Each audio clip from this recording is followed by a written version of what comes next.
Welcome to the first ever episode of Shooting the Scheidt with Derek and AJ. I am Derek Shinska. I am a property and casualty producer at Highlands. I am here with AJ Scheidt, who is a benefits producer with Highlands as well. And we decided to start a podcast. What are your thoughts on it, AJ? Well, when I forget who it was, a couple of weeks ago, when we got together for one of our business planning meetings, air quotes inserted, over a couple of drinks, and that's genuine, right? I mean, we talk about business opportunities, clients, challenges, successes, those kinds of things. We go through all of that. But as the happy hour event goes on, as the drinks get stronger, a little more cockamamie, and I forget who it was that suggested we should do our own podcast. And I thought nothing of it. And then all of a sudden, Monday morning, I see an email from you that I'm copied on that says, straight to the Highland higher ups, what do you think of a podcast? And, pretty quickly, we love the idea, right? I mean, it's great to work for a company like that. But I do wonder, are they giving us enough rope to hang ourselves? Well, I mean, when I woke up one morning, inspiration came to me. I listened to a lot of podcasts, a lot of audiobooks. What is the world missing? It is an insurance exclusive podcast. I have no idea how this has not come up yet, but I mean, we decided to start that here at Highlands. We're going to be huge with Insomniacs. No question about it. Yeah, kidding aside, I mean, our general format is going to be, we want to interact with our clients, community leaders, Highlands employees. This is going to be a lot more journey driven, how people got to where they're at. AJ has said this multiple times in our conversations leading up to this that, hey, look, we have a lot of interesting clients. We have a lot of great stories. Let's get them out there. Maybe our other clients can learn from it. Maybe just people in general can find some strong word, but we have some clients that are inspirational. And hoping to bring some of that to the people that listen to this. Yeah, I mean, to draw a parallel here, we're in Ann Arbor. We're in the midst of, the self-driving car. We've got great places out there, and that's, I think, maybe where this podcast goes. It'll be somewhat self-driving, right? We want to bring on interesting clients. That was well played. Thank you very much. But we bring on interesting folks. That's one of the favorite things I like doing in our job today, right? You meet great people. They're business owners. They've had successes, failures. How do you learn from it?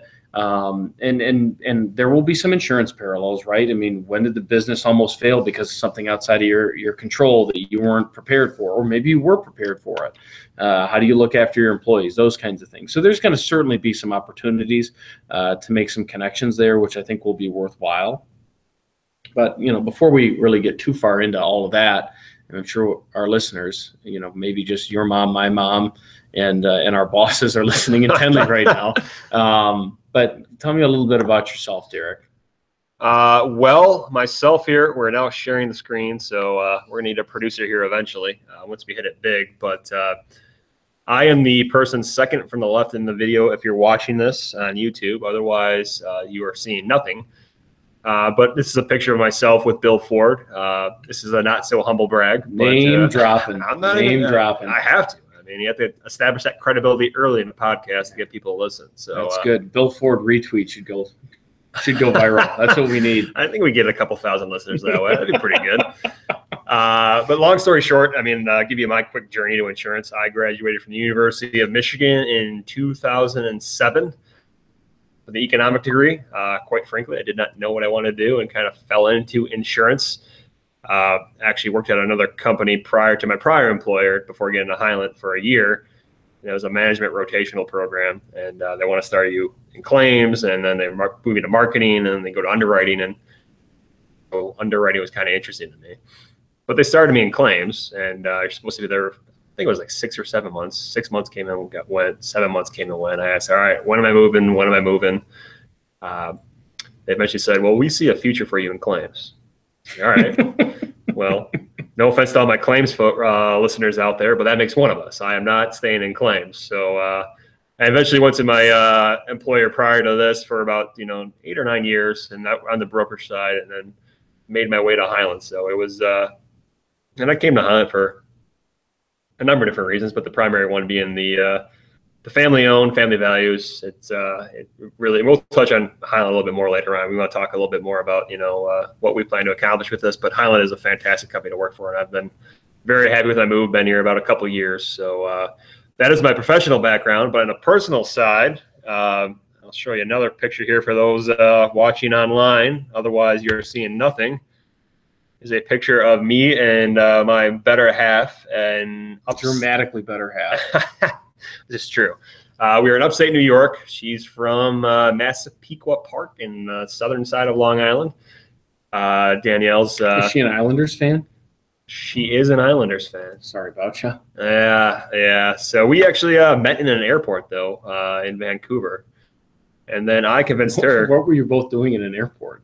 Well, she was going for a vacation, and my brother, this is the first drop of the podcast, works for a charity called Hope Smiles Uganda, where he's a dentist over in Uganda helping establish a dental infrastructure that was not there before.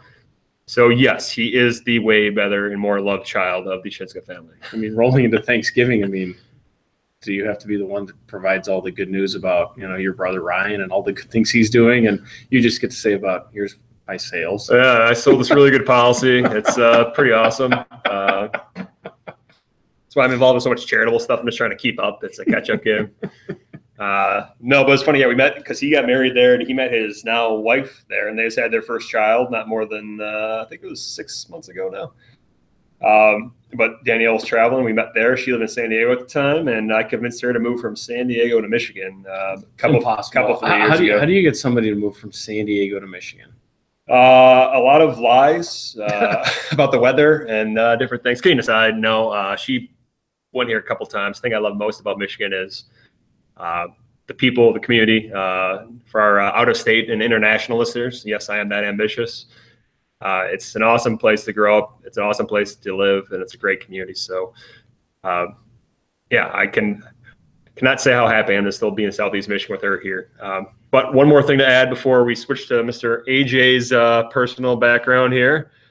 We rescued a puppy. You say Mr. AJ, like that's what the kids I coach call me. They call me Mr. AJ. Somehow, in over the course of time, like I remember calling all of my friends' parents Mr. Smith, Mr. Jones. Then somehow we moved to this point where I've become Mr. AJ. Boundaries need to be set. And this is maybe this is where the self-driving car goes, but the values of where we're going. We shouldn't be put on parallel with children anymore. I need to go back to Mr. Maybe Your Highness, or actually after watching a lot of Downton Abbey, like His Lordship. I don't know why that wouldn't be appropriate. I could think of about 7 reasons off the top of my head, but we won't get into those. But anyways, long story short, here's Blue. We rescued him back in, I think it was June-ish, but he's been awesome. He is, I didn't think I'd ever be one of these people, but he's our fur baby for the time being, and he's a big Michigan fan, as you can see, and yes, he's Blue, and there probably is a maze in the future as well, just to keep up with the Michigan theme. Boy, man. Yeah, I'm now one of those people. But with that smooth transition, let's get into the bigger question is, will Blue be on the Christmas card this year? We're not doing a Christmas card, but if we were, he would definitely be there. Christmas cards are a lost art. Yeah. It's really important. We're coming up on Thanksgiving, so this is time you start thinking about it, right? But that's exactly where we're at right now, right? So my name's AJ Scheidt, a U of M grad as well. Grew up in Bloomfield Hills, went to school in Ann Arbor. Now I work in Ann Arbor. My sphere of influence is very small, but I haven't been thrown out just yet, so I'm going to stick around as long as I possibly can. I met my wife in college. She's also a U of M grad. She played soccer at U of M. I played baseball, so we were tied into the athletic community. But the question is, who was the better athlete? That was, without question, my wife. She was blue chip. She had her choice of any school to go to. I was a preferred walk-on. We both had good careers there. And she stopped playing soccer, and I continue to play softball and dominate. So, let's be clear. My better question is, whose number or name was retired recently from their high school? Oh, well, yeah. Shout out to Wheaton Warrenville High School Hall of Fame. That's my wife. which I make her sign all the checks now. And since our kids are in hockey, we sign a lot of checks. I mean, I'll be honest. And you know, the checks get a little long when you have to write Wheaton, Warrenville South, HOF on them every single time. It gets a little ridiculous. Some people ask about it, but it's a great conversation piece. But no. So my wife is. Speaking of your wife, for the online viewers, we pulled up a Halloween picture from recently. Thank you for qualifying that as a Halloween picture. It's not the way we send our kids out the door every single day, but interestingly enough, so all of my boys wanted to have some sort of military dress to it. So, you know, one of my sons was an Army guy, another was an admiral, and then my youngest son was a part of the SWAT team. So, you know, they all wanted to have that little deal. And of course we have our little princess, but growing up, you know, after 3 older, very precocious boys, she's learned some things that maybe 4-year-old girls shouldn't have to learn just yet. But, you know, we've moved on with that. But no, she's fantastic. So this is a little bit about our family, and it's great. You know, being 33 with 4 kids is an interesting place to be in this world right now. Most people aren't really, you know, at that point just yet. So you need this podcast to be a success. I need it more than you believe, man. This is very important to me. Yeah. So I mean, how'd you get into insurance? Obviously, other than being a failed professional baseball player. Excuse me. You say failed professional baseball player.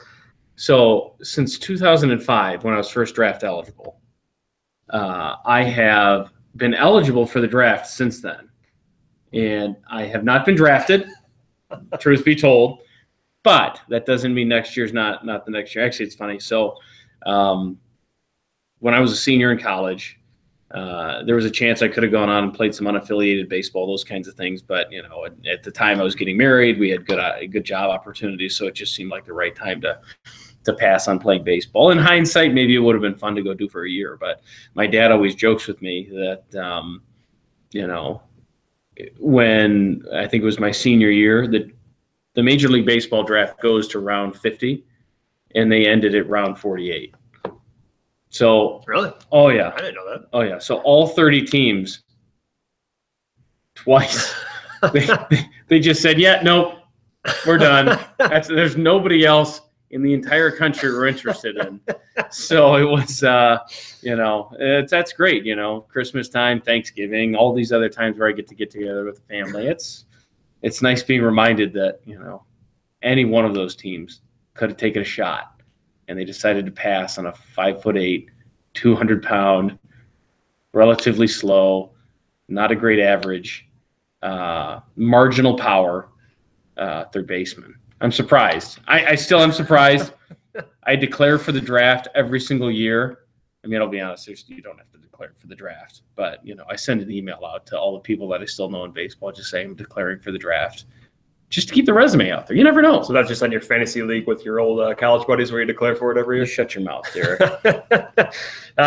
So that's a little bit about us. I mean, you know, we have somewhat similar but different backgrounds at the same time. And what we're hoping to accomplish with this is ultimately bring a little more, as we said, information to those that listen, whether they be prospects, clients, kind of professional references that, you know, we work with, and you know, just kind of the community in general. Ultimately, we want to try and, you know, bring a little knowledge to your day. Comedy is what we can to, you know, help not make insurance boring. But with that, you know, one of our segments we wanted to talk about potentially was some different books and information that we're reading.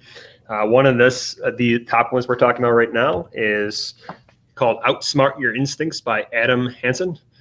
And you know Adam, right? I know him kind of, sort of. So I got connected to him through Hunter, who we talked about a little bit. It's kind of like saying you kind of sort of know people on Tinder. I mean, you know him better than that, right? We're going to edit this portion out. But yeah, so long story short, I did get connected with him through Hunter, and this is somebody we ultimately want to bring on the podcast eventually. He works with Fortune 100 companies.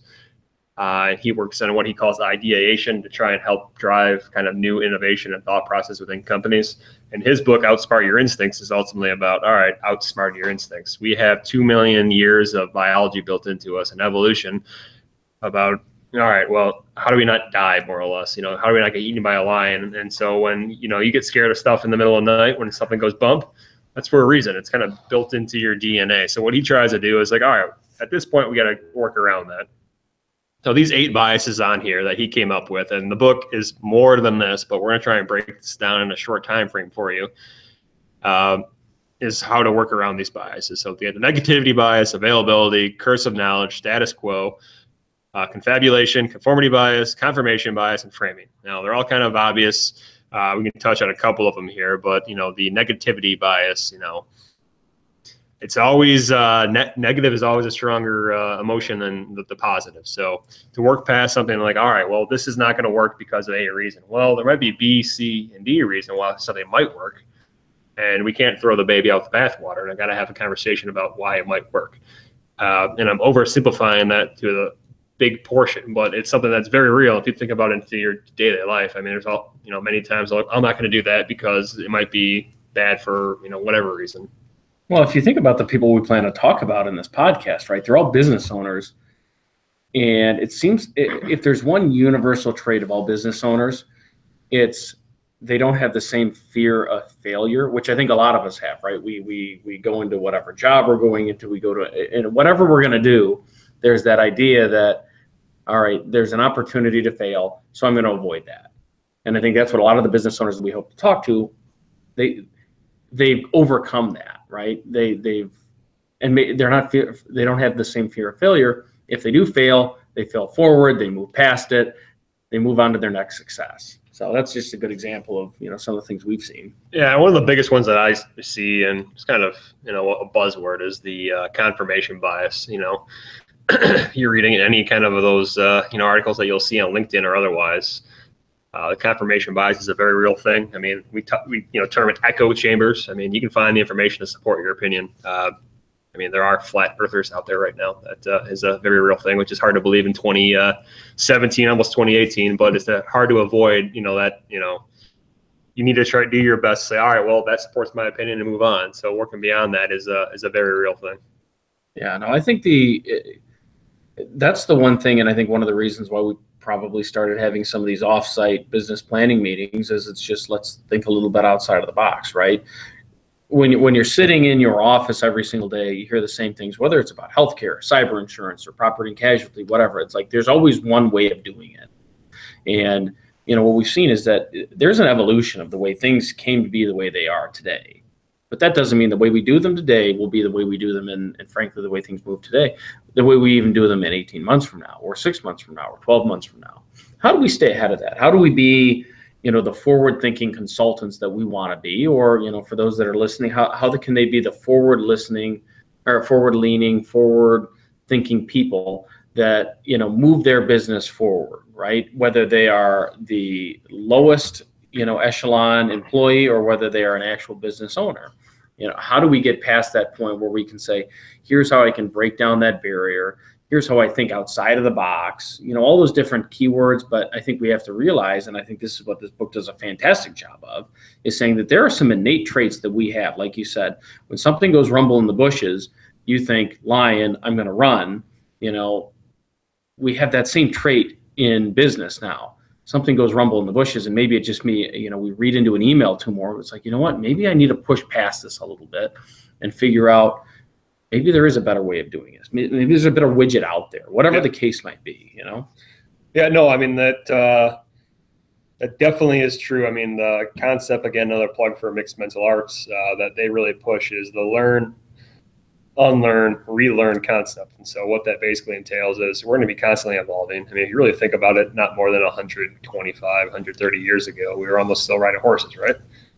And now we're to the point where cars might be driving themselves. So, I mean, technology is only advancing faster and faster. We have to, as individuals, have to constantly be learning. So hopefully, in this, half hour to 45 minutes and conversations that we have with business owners, we can help advance that with each one of our tens of, dozens of listeners. So. Yeah. Well, and you think about the growth of podcasts, right?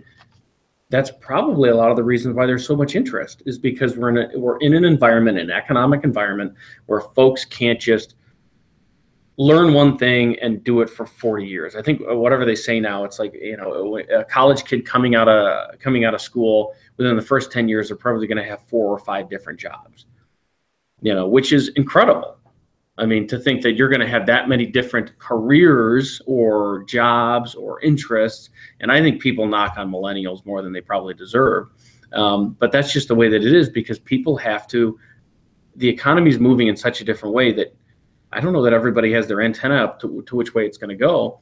And I think that's what's important to know, that there are opportunities out there to grow into something. You can fail, you can relearn it, you can try something different and grow from each one of those experiences.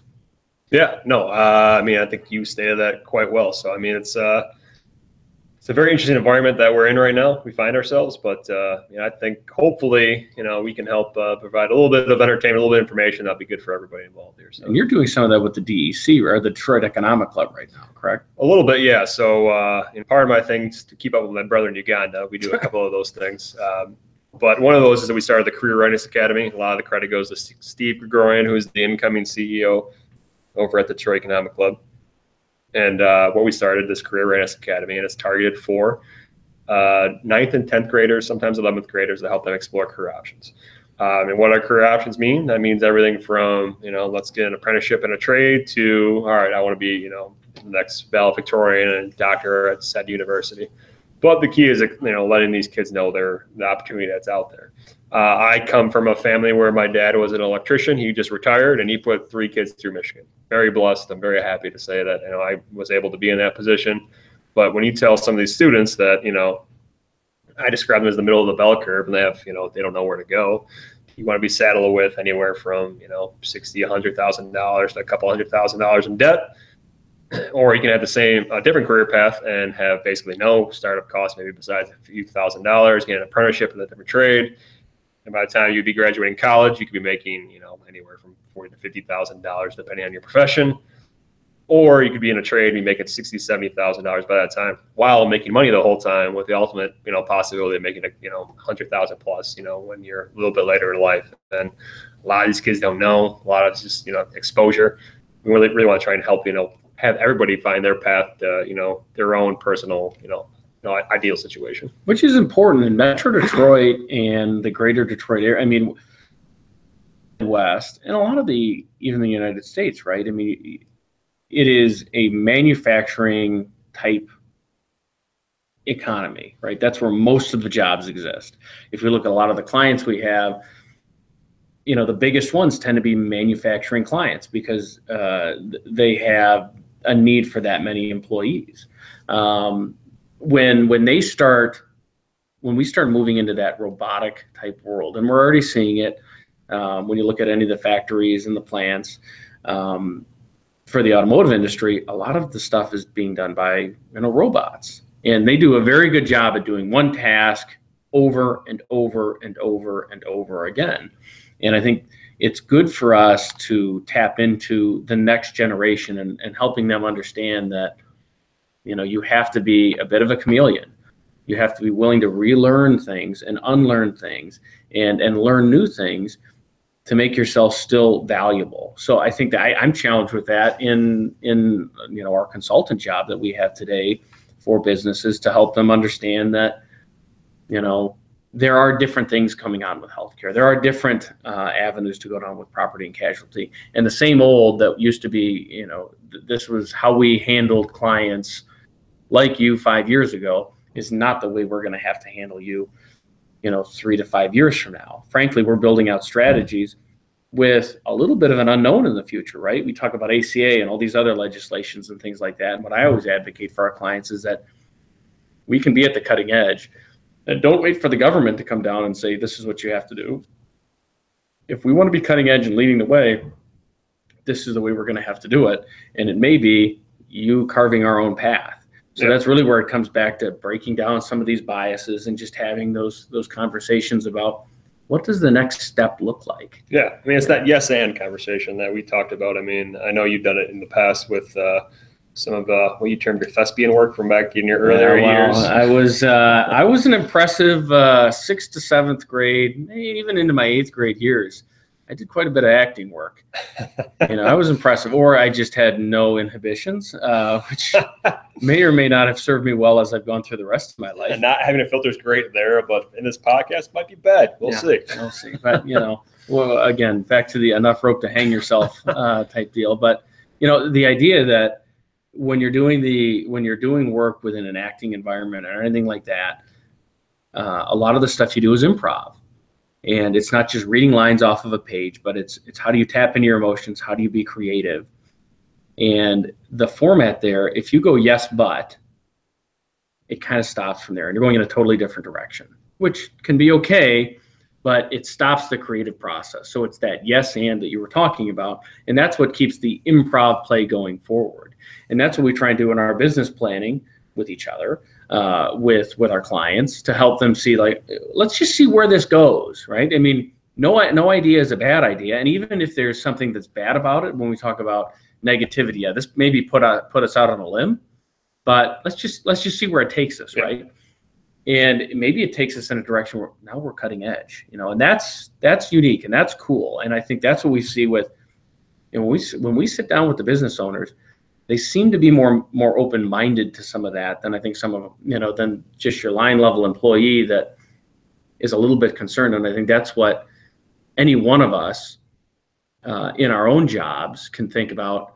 All right, this is my job. These are my tasks for the day. How do I get them done? And we all have to get home to our families, our dogs, our whatever we have to get to, right? We can do that on a day out basis. But if we have an open mind to thinking about a better way to do this, and we can get over some of these biases, that I think makes it pretty unique, where we can break down some barriers that we just had in our mind. So I think and frankly, it's just being aware of them. Yeah. No, not knowing what you don't know is a huge issue. And that's what we hope to possibly bring a little bit, to light here with some of the stuff we talk about. So again, another point that, that's kind of, segment 2, I guess, of the kind of 3 segments we have in mind. Segment 1, which we haven't had, is an interview with one of our clients or community leader or a Highland employee. And we do quite a bit of that, right? Here we are sitting in a conference room full of Christmas cards that, our whole staff put together for United Way, and these are just little things, right? But it's when you get exposed to different folks that certainly have tapped into their passion for what they do, and maybe that's serving their community or serving their specific interest, whether it's through the Way or through Big Brothers Big Sisters, any one of those things, which I know you're involved in. I think those are all important. Very, very important things. But you just see, you just feed off the energy that they bring.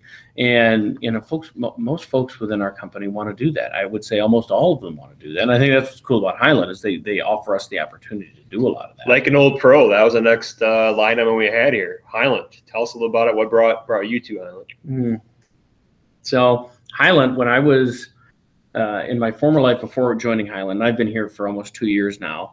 They were one of my brokers, so I was a carrier for a life and disability carrier, and we did very well with them. And Highland was also one of my clients. So I worked with 4 of the offices.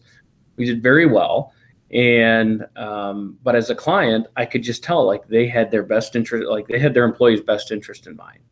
They offer one of the richest life and disability and medical benefit plans out there. And it's fantastic. No wonder we've been, one of the best places to work for, I think, going on a decade now. But as I've spent time working with them, it just became more and more apparent. And certainly something I wanted to do in my career was move away from the dark side, as we call it. Well, yeah, the wholesale side of the business, right, where I'm selling to brokers who are then working with their clients, to being the actual broker that's sitting down with the CFO, the CEO, the HR director, to build a plan and talk strategically, not just how do we save costs this year, but how do we build something to retain our people, protect our people moving forward. So it was clear as day when I wanted to make that decision that Highland was going to be my first call. And when the opportunity presented itself, it was a perfect fit. And Ann Arbor has been a great fit for me for a number of reasons, certainly just the connections to Ann Arbor and being in Southeast Michigan and everything like that. But, I would say beyond anything else, having worked for large publicly traded companies, there was always that shareholder value, and the shareholders were those that own the stock, right? And how do we get to that 15% ROI on every single thing we do, right? And everything like that. And it became further and further away. And of course, we came up in a time when the economy took a downturn, and how do we come back? And, we had a CEO with Hartford, who I worked for. It was right in 2008 when TARP money became available. And he took a lot of flack for taking the TARP money. But the one thing that he said that resonated with me more than anything else is, if the economy keeps getting worse, we have to take care of our clients. We have to take care of our claimants. And we don't want to get in a situation ever where, if the economy continues to go down and this company fails, that we cannot make good on the contracts we've sold to our people. Yeah. And I think that's something that, when you take out that publicly traded world and you're dealing, frankly, directly with the Highland family, because they're still incredibly involved in the business, from the chairman to our CEO to our president, they're Highlands. We're dealing with now the fourth generation of Highlands in the business. Yep. And it is very much, even though we're 14 offices and 700 employees, we are a very much a family business, and we treat our clients and our customers like family, which, if you want to talk about, and I think, is it Ikigai? Ikigai. I'll fail on that probably several times. But the idea that, you want to be able to have, what do you do best? What can you make money doing? What does the world need? All of those different things. And Derek's brought it up here now. But it's that idea that, once you've achieved, these four different traits, that, you're doing something that is valuable and brings happiness to you. And I think that's something that anybody doing anything, insurance or regardless, if you're doing something like that, you're gonna come home happier, you're gonna go to work happier. And I think that's something that I've noticed more than anything in the last 2 years working here. Yeah, so the Ikigai principle, for if anybody's just listening, is so you want to find something that you're good at, that you like, are the first two principles. The other two rungs to that are that, people, that the world needs it finds value, and then you get paid for it. So you achieve Ikigai, it's a noun, it's kind of a state of being, but something I got turned on to within the last year that I thought just makes a lot of sense. And the Highlands help facilitate this. We're involved in a lot of stuff that's, not Highland specific, but they support it. I'm involved in a lot of different charities, but they support all of it. It's very rare, I think, to have a company that is of our size. We're still the 30 some odd largest. AJ mentioned it. We're in 5 different states over the course of 13 offices, right? And 11th largest privately held and largest privately held insurance brokerage in Michigan. Yeah, and so that means we're big enough to matter, but the AJ's whole comment is the biggest thing, and we're still small. We have the resources to help our clients. We have all the resources of the Anns, Willis's of the world, but we are so externally focused instead of internally focused. Is what I saw on the public side of the house. That means we're externally focused from an executive standpoint to the employees. We're externally focused to our clients. So those two things lead to happy clients, in my opinion. I can't tell you how happy I've been with the transition over to Highland over the past couple of years. I mean, it's a little cliche, but your people are your enterprise when you run a business, right? I mean, if you do a good job for your employees, they will do a good job for your clients. And I think that's the one thing that we try and overly communicate when we talk about healthcare plans and all these other things, and building a plan that serves the business to the end that they're trying to get to, whether that's growth, whether that's just retaining market space, and maybe it's preparing for a sale, whatever the case might be, right? We're doing that. But at the end of the day, if you don't have really good people working for you, your business will not move forward. If you look at some of our very best, and Highland is frankly a client of Highland, right? And I think we just cycled through, in our office, we've got, monitors that go through, and they talk about anniversaries on any given month. And the number of people just within our office that have 10, 15, 30-year anniversaries, it's astounding, right? How many folks stay here and want to be here? And I think that's actually a challenge we've talked about too within the insurance business. How do you get young people interested in it? Because it's a fantastic industry to be a part of.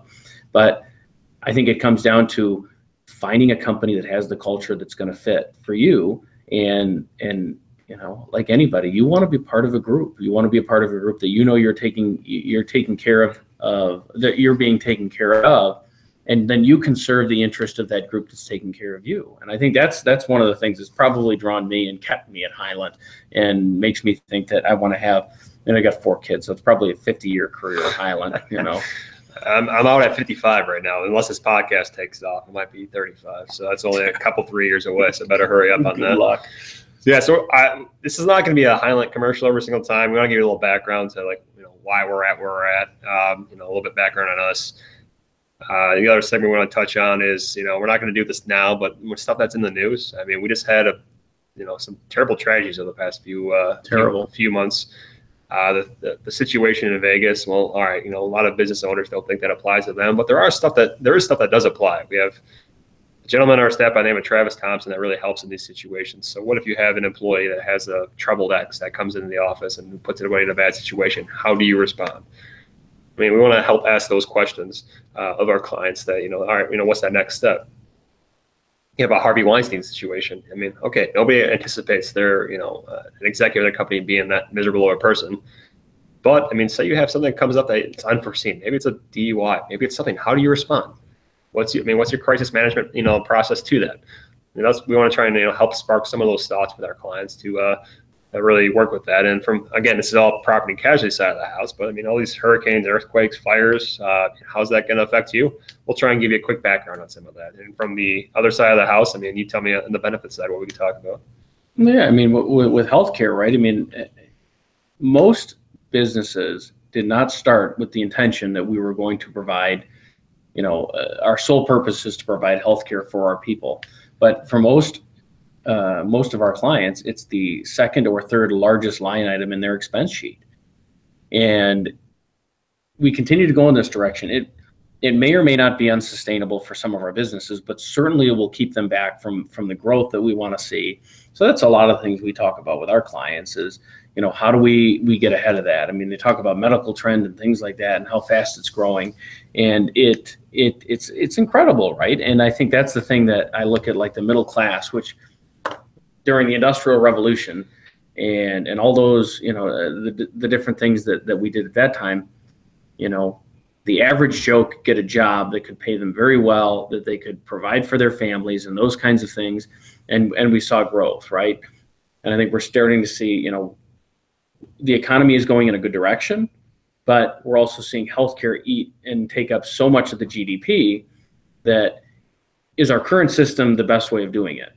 Probably not, because ultimately it will be unsustainable if we continue to grow at the rate that it's growing at in terms of the cost, right? So how do we get in front of that? And I think we're seeing that, clients are taking a more vested interest in the health of their people. Healthier populations are not only going to be less expensive to your bottom line, but they're also going to be more productive. They're going to be better employees. And I think that's one of the things that I think is very unique about Highland is that, you and I had a workout this morning. And that's not something that Highland does necessarily. It wasn't something they cordoned off, but they provided us access to a gym membership. You and I saw fit to do it. You've lost quite a bit of weight, and I'm trying to look good in the mirror too. So, I mean, that's why I'm following you around these days. But those are the types of things. And we've got other groups that just within our company that they go for walks every day. They share healthy recipes, those types of things. And we have a dodgeball team. I mean, we have so there's at our facility, there's a dodgeball league we signed up for with the sales staff taking aim. We're 2-1 right now, hoping to improve. So if you have any good strategies for dodgeball out there, please feel free to give us some, because the one loss was pretty brutal. We got smoked. Yeah, it was.